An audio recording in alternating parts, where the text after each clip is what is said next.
दोस्तों कहानी शुरू होती है और हम बबलू बेताल नाम के एक शातिर चोर को देखते हैं जो कि अपने कुछ चूतिए दोस्तों के साथ एक बेशकीमती हीरे को चुराने के लिए एक बैंक में जाता है। उनमें से 3 दोस्त बैंक के अंदर जाने का जुगाड़ ढूंढ रहे होते हैं और वहीं चौथा दोस्त बाहर कार में बैठा उनका इंतजार कर रहा होता है। तभी वहां पहुंचकर बबलू बेताल अपने दोस्त से पूछता है कि बाहर सब कुछ ठीक तो है ना, जिस पर बाहर बैठा उसका दोस्त सिग्नल देता है कि सब कुछ ठीक है। फिर बबलू बेताल चेंबर से होता हुआ लॉकर रूम तक पहुंच जाता है। अब वो दरवाजा बंद था तो बबलू बेताल अपने साथी से पूछता है कि भाई मुझे कुछ समझ नहीं आ रहा, तू ही बता मैं क्या करूं। इस पर उसका साथी कहता है कि खड़ी के सबसे पहले हमें इसका ताला तोड़ना होगा, तभी जाकर ये गेट खुलेगा। बबलू बेताल कहता है कि नहीं भाई, सबसे पहले हमें ये देखना होगा कि कहीं ये दरवाजा पहले से तो नहीं खुला है। अब ये सुनते ही उसके साथी की सटक जाती है और वो उसे कहता है कि बावली गांड, ये बैंक का लॉकर है, जीबी रोड का कोई कोठा नहीं जिसके दरवाजे तुझे खुले हुए मिलेंगे। अब बबलू बेताल उसकी बात मानकर उस दरवाजे को तोड़ देता है और अंदर जाकर उस हीरे को चुरा लेता है। लेकिन वहीं छत पर हम देखते हैं कि उनका एक साथी ढक्कन को मार धोखेबाज निकलता है और वो अपने ही साथी को मार डालता है। अब गोली की आवाज सुनकर पुलिस भी वहां पर पहुंच जाती है और बैंक को चारों तरफ से घेर लेती है।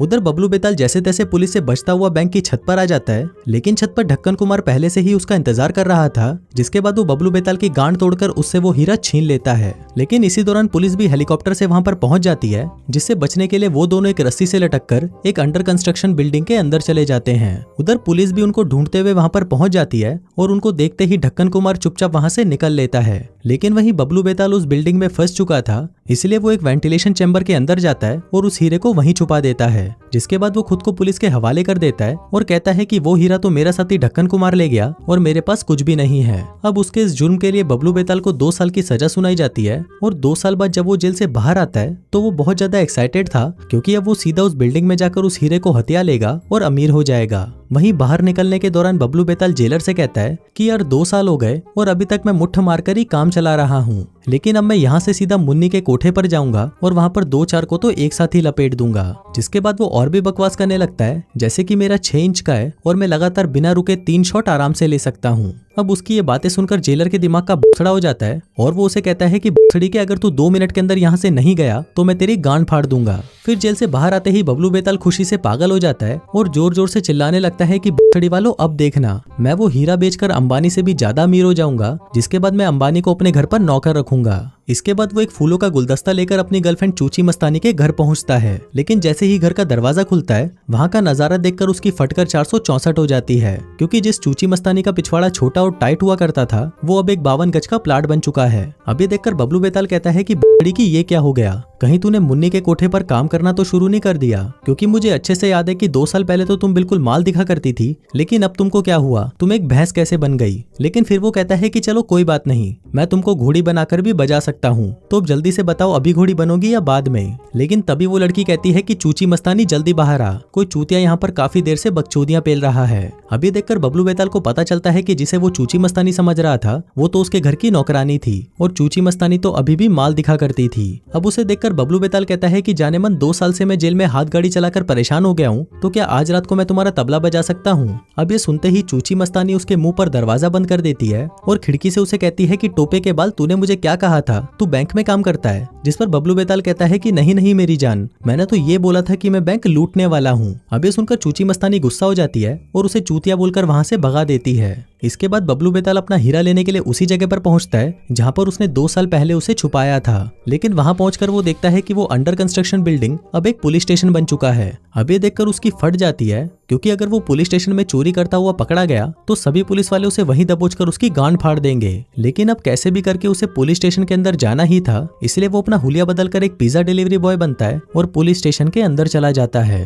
फिर वहां वो उछलते कूदते एक पुलिस ऑफिसर के पास जाता है और उसे कहता है कि सर, आपका पिज्जा जो आपने एक्स्ट्रा मुट्ठ मार के मंगवाया था वो तैयार है। तभी वो मोटा ऑफिसर कहता है कि हाँ, इसे मैंने ही मंगवाया था, तुम इसे यहाँ पर रखो और चलते बनो। लेकिन अपने बबलू बेताल को तो पुलिस स्टेशन के अंदर जाना था, इसलिए वो पास में ही खड़े एक दूसरे ऑफिसर के पास जाता है और उसे कहता है कि देखो सर, ये मोटा आप लोगों के सारे पिज्जा अकेला ही खाना चाहता है, इसलिए मैं चाहता हूँ कि ये पिज्जा आप रख लीजिए और सभी में बांट दीजिए। इसके बाद वो सारे पिज्जा उस पुलिस ऑफिसर को देकर बाहर आ जाता है और चूतियों के जैसे डांस करने लगता है। इसी दौरान हमें पता चलता है कि बबलू बेताल ने पिज्जा देने के बहाने उस पुलिस ऑफिसर की आईडी को चुरा लिया था। फिर वो उस आईडी को लेकर जुगाड़ू के पास जाता है और उसे उस आईडी पर पुलिस ऑफिसर की जगह उसकी फोटो चिपकाने को कहता है।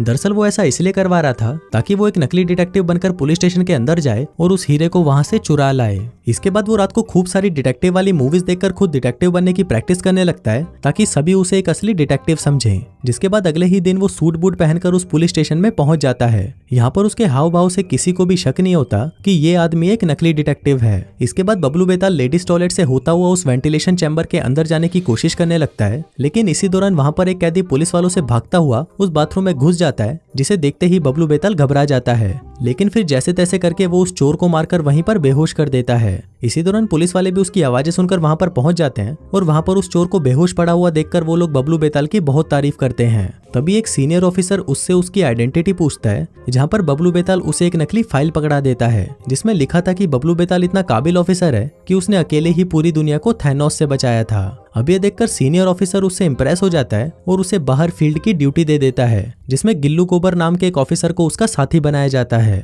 इसके बाद वो दोनों पुलिस स्टेशन से बाहर आते हैं, जहां पर गिल्लू गोबर उसे बताता है कि अब हमें एक मुठल गैंग को पकड़ना है जो शहर में हर जगह अपना पानी फैलाते जा रहे हैं। अब उस गैंग को पकड़ने के लिए वो लोग एक गैरेज में जाते हैं, जहाँ के मालिक का कहना था कि उसके गैरेज का सारा सामान मुठल गैंग ने ही चुराया है। लेकिन जब इस मामले की तहकीकात की जाती है तब उनको पता चलता है कि गैरेज का मालिक ही साला भड़वा है। उसने खुद ही अपना सारा सामान छुपा दिया था ताकि उसे इंश्योरेंस कंपनी से बहुत सारे पैसे मिल सके।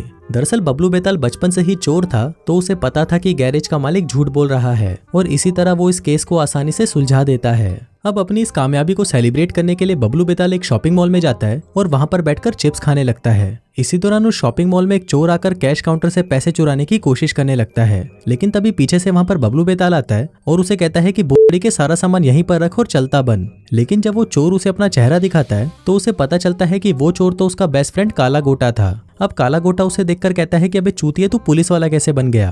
अब इससे पहले कि बबलू बेताल उसे कुछ बताता तभी वहां पर गिल्लू गोबर आ जाता है, जिसे देखकर बबलू बेताल काले गोटे को वहां से भगा देता है। लेकिन बाहर आते ही काला गोटा देखता है कि पुलिस ने उसे चारों तरफ से घेर लिया है। अब अगर पुलिस ने उसे पकड़ लिया तो काला गोटा अपना मुंह खोल देगा और बबलू बेताल का सारा प्लान खराब हो जाएगा। इसलिए बबलू बेताल एक प्लान बनाता है। वो काले गोटे के पास आकर कहता है कि भाई तू अपना मुंह बंद रखियो और मैं तुझे एक दिन जेल में रहने के बदले $25,000 दूंगा। जिसके बाद वो काले गोटे को 2-4 घुसंड पिलाता है और उसे पुलिस वालों के हवाले कर देता है। अब उसके इस कारनामे से वो पूरे पुलिस स्टेशन में फेमस हो जाता है, जिसके चलते सीनियर भी उसे प्रमोट करके उसे क्राइम ब्रांच का एक सीनियर ऑफिसर बना देते हैं। इसी बीच मौका मिलने पर वो उस वेंटिलेशन चैम्बर के अंदर उस हीरे को ढूंढने की कोशिश करता है, लेकिन उसे भी पता नहीं था कि उसने वो हीरा कहाँ पर रखा है, इसलिए वो उसे नहीं ढूंढ पाता। वहीं दूसरी तरफ ढक्कन कुमार को भी बबलू बेताल के जेल से निकलने के बारे में पता चल चुका था, इसलिए वो उसी जुगाड़ू के पास जाकर उससे बबलू बेताल के बारे में पूछने लगता है और वहीं जुगाड़ू भी उसे सब कुछ बता देता है कि बबलू बेताल अब एक नकली पुलिस ऑफिसर बन चुका है। वहीं पुलिस स्टेशन में बबलू बेताल अपनी गांड का पूरा जोर लगाकर एक रिमोट कंट्रोल कार की मदद से उस चैम्बर के अंदर हीरा ढूंढने की कोशिश करता है, लेकिन अभी भी उसे वो हीरा कहीं नहीं मिलता।